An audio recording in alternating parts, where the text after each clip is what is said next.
If you're not yet wealthy, it's not because you lack intelligence. It's not because you're unlucky. And it's certainly not because you're not working hard enough. No, the real reason is far more dangerous. You've been programmed with the wrong habits. I've studied the lives of over 500 self-made millionaires, men like Andrew Carnegie, Henry Ford, Thomas Edison, and I can tell you one thing with absolute certainty. Wealth is not an accident. It's a habit. And poverty is also a habit. Right now, millions of good people, people with big dreams and strong hearts, are struggling financially, not because they aren't capable, but because they've been quietly enslaved by habits that sabotage their future. And the worst part, they don't even realize it. So today, I've returned, not from the grave, but from the pages of time, to reveal to you the 3 money habits that are silently keeping you poor. These habits are stealing your freedom, destroying your future, and crushing your ability to ever build real wealth. And I'm not just here to expose them. I'm going to give you the cure. Because what good is a diagnosis without a solution? But I must warn you, this message is not for everyone. This is for you if you're ready to take full responsibility for your financial future, if you're tired of excuses, if you know in your heart that you were born for more, that you're meant to live in abundance, not limitation. If that's you, then listen closely, because what you'll hear today could be the most important lesson about money you'll ever receive, and it might just change the rest of your life. If you want to know a man's future, look at what he does with his money today. That's where his destiny hides. Most people spend like slaves, not like masters. They work for money and then hand it away as if it meant nothing. They chase shoes, gadgets, meals, distractions, anything to escape themselves. I've seen it countless times. A man earns a salary and feels powerful for a moment. He walks into the store, the bar, the mall, and in a matter of hours, he's no longer powerful. He's broke, not because he's evil, not because he's lazy, but because he's unconscious. You see, the greatest threat to wealth is not poverty. It's unconscious spending. You buy things to impress people you don't even like. You trade time for entertainment instead of education. You spend out of impulse, not intention. And when the end of the month arrives, you wonder where it all went. Let me be clear. There's nothing wrong with enjoying your life. But when enjoyment becomes escape, you're no longer living. You are surviving. Some will say, but Napoleon, I deserve nice things. Yes, you do. But nice things should come as a reward for discipline, not as an escape from responsibility. And that's the tragedy. So many of you live paycheck to paycheck, not because you don't earn enough, but because your habits don't match your dreams. You're like the man who plants no seed, but prays for harvest. Or worse, the man who eats his own seed before it has a chance to grow. I must tell you the truth. If you do not master your spending, you will never master your freedom, because the man who cannot control his money cannot control his destiny.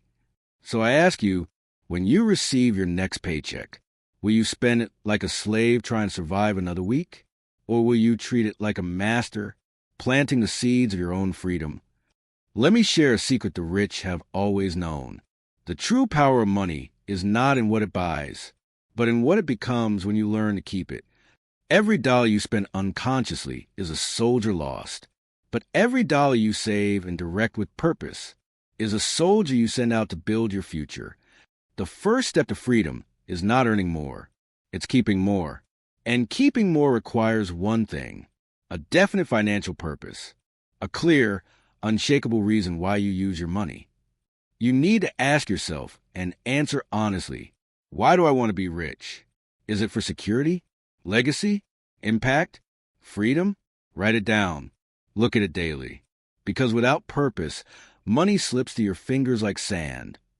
And once you know your purpose, here's what you must do. 1. Track every dollar you spend for 30 days. Yes, every coffee, every click, every little leak. Because you cannot master what you do not measure. 2. Create what I call a wealth blueprint. A simple plan that divides your income into 3 parts. Living essentials, growing, savings plus investments.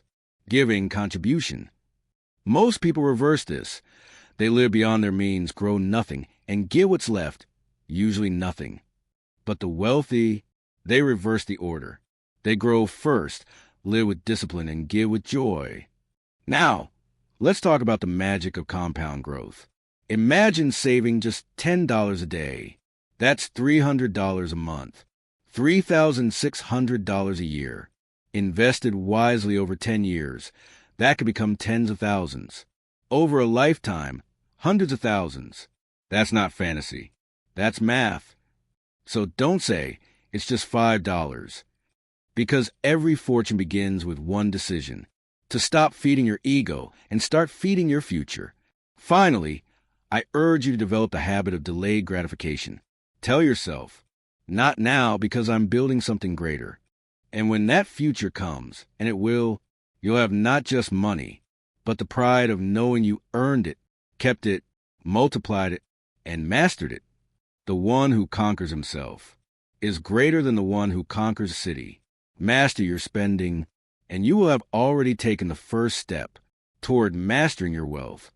If your mind is poor, your bank account will obey, because wealth is first built in thought, before it is ever built in reality. During my life, I interviewed hundreds of self-made millionaires. They all had different backgrounds, educations, and opportunities, but they shared one thing in common. They thought like millionaires long before they became one. Meanwhile, the poor man, he lives trapped in a mental prison, a prison built from doubt, fear, and false beliefs. Beliefs passed down by family, friends, society. He tells himself lies like, money is evil. Rich people are greedy. I wasn't born for success. I just want enough to get by. But every one of those thoughts is a chain around his potential. You cannot build a mansion with the blueprint of a shack, and you cannot build wealth with a mind that fears it. Let me ask you, what comes to mind when you hear the word rich? Do you feel envy, distrust, guilt? That's your programming. Most people have been conditioned from childhood to believe that wealth is wrong, dirty, or selfish. They've been taught to worship struggle and fear prosperity. And the most tragic part? They don't even realize it. You see, poverty is not just a condition of the wallet. It's a condition of the mind. And unless you uproot those beliefs, you will sabotage every opportunity that comes your way. You will procrastinate. You'll reject help. You'll underprice your skills. You'll never ask for more because deep down, you don't believe you're worth it. That, my friend, is a silent killer of dreams. Not lack of talent, not lack of opportunity, but lack of belief. Henry Ford once said, whether you think you can or you think you can't, you're right. And I found that to be universally true. So before we go any further in this journey, you must confront your own mind, because until you change the way you think about money, you will never attract it. And even if you do, you will lose it.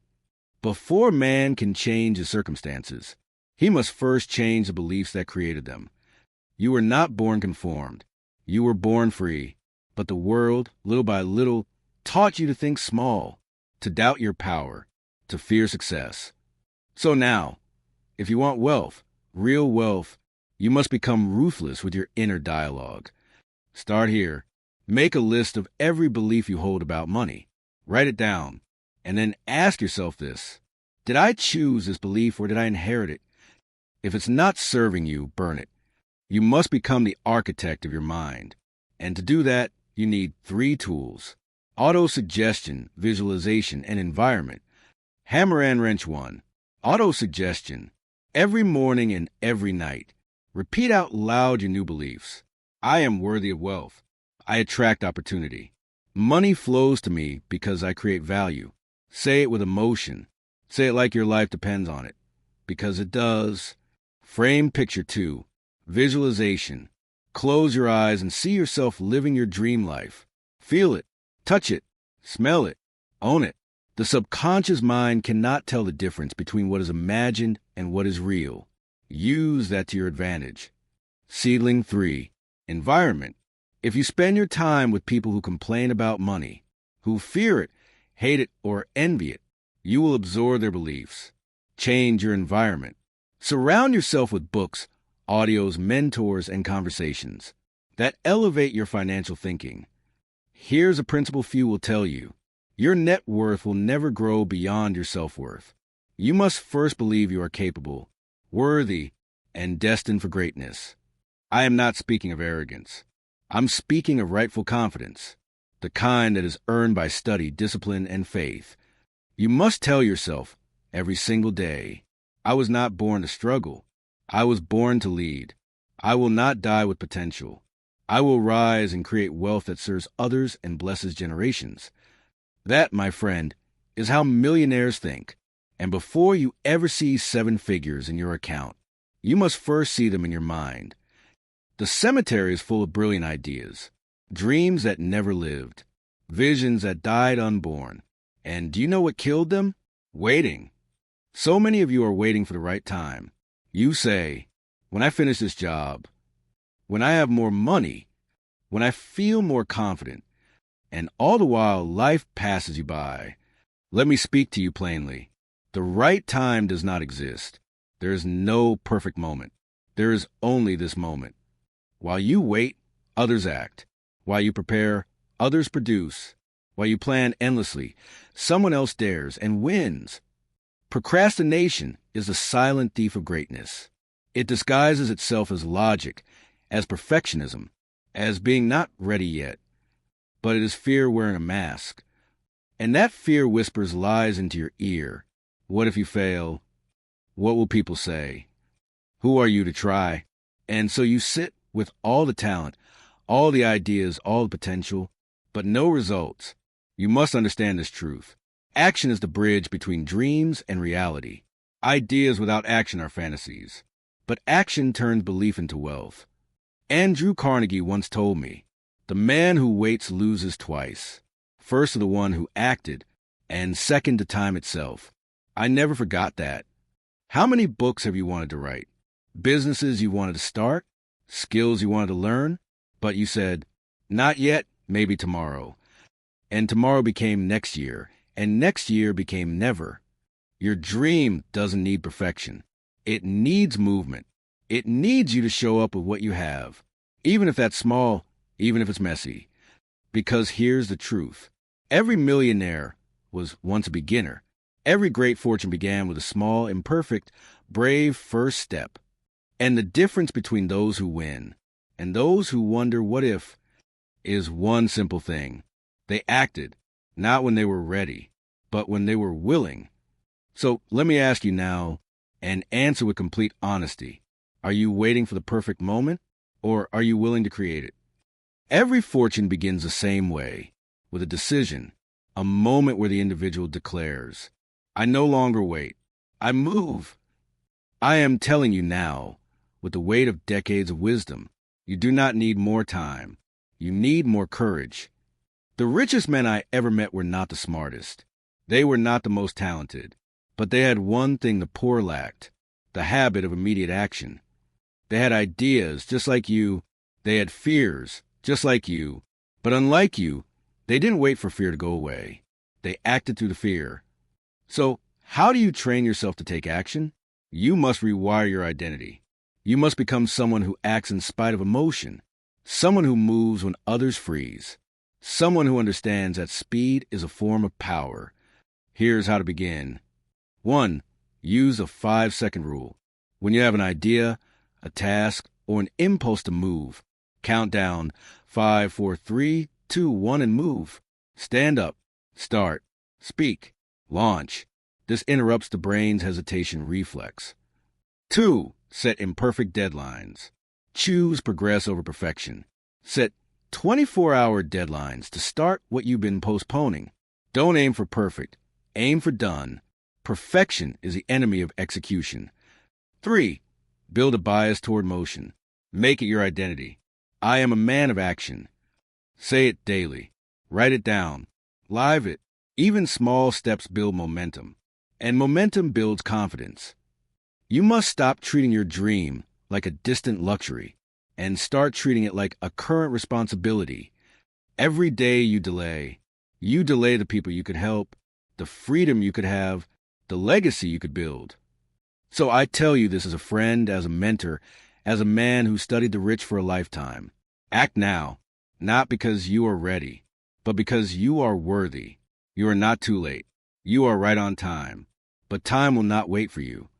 The future belongs to those who act with faith, not blind faith, but intelligent faith, guided by desire, backed by decision, and driven by action. So take the first step, even if your knees shake, even if your voice trembles, because fortune favors the bold and punishes the hesitant. Before I leave you, let me remind you of what you've just discovered. 3 habits, 3 silent enemies, 3 chains that have kept your greatness asleep for far too long. The first, spending without purpose, living like a slave to consumption instead of a master of your wealth. The solution, assign a mission to every dollar. Make every cent work for you, not against you. The second, thinking poor, believing that wealth is for others, not for you. The solution, rewire your beliefs. Speak wealth, think wealth, and know deep in your soul that abundance is your birthright. The third, waiting, allowing fear to disguise hesitation as wisdom. The solution, move, act, decide. For tomorrow is never promised, but this moment is yours. My dear listener, knowledge without action is poverty. And now you have the knowledge. All that remains is action, not to prove anything to the world, but to honor the millionaire already living within you.